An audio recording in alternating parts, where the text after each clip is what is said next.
नमस्कार दर्शक बंधु मु आज यही वीडियो रे आपण मानू कहिबाकू जाउछि भेंडी कलिया किपरि प्रस्तुत करंती। जदि आपण माने एही चैनल रे नुआ थांती चैनल को सब्सक्राइब करंतु एवं पाखरे आसुथिबा बेल आइकन टी ऊपरे प्रेस करी पुणी ऑल नोटिफिकेशंस ऊपरे क्लिक कर दियंतु। ताहेले एमिति जहा भी किछि नुआ नुआ रोसई संबंधी वीडियो अपलोड करिवि सर्वप्रथमे आपण माने देखिबा को पाई परिबे एवं चैनल को यथेष्ट मात्रा रे लाइक शेयर करबा को मध्य भूलिबेनी। ताहेले चलंतु देखिनबा भेंडी कलिया किपरि प्रस्तुत करंती एवं एथि पई कोन कोन सामग्री प्रथमे नेबाकू हुए। आवश्यक सामग्री भेंडी 500 ग्राम, पियाज गोटाए, बिलाती गोटाए, तेल अध कप, 5 कोला रसुण,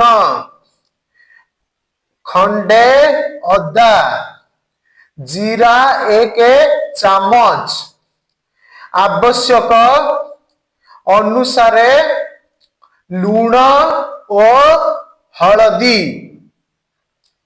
प्रस्तुत प्रणाली सबु मसला सामग्री को मिसाई बाटी मसला प्रस्तुत करंतु।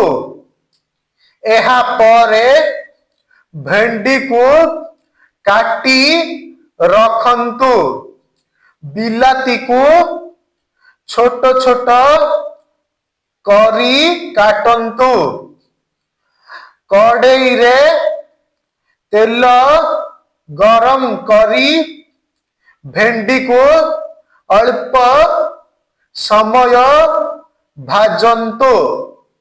तापरे मसला और बिलाती देई भाजी दियंतु। मसला कसी हेला परे सेथिरे पानी दियंतु।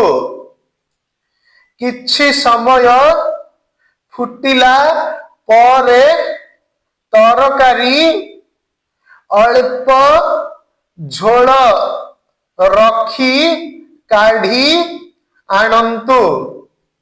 एथर प्रस्तुत होई गला भेंडी कलिया।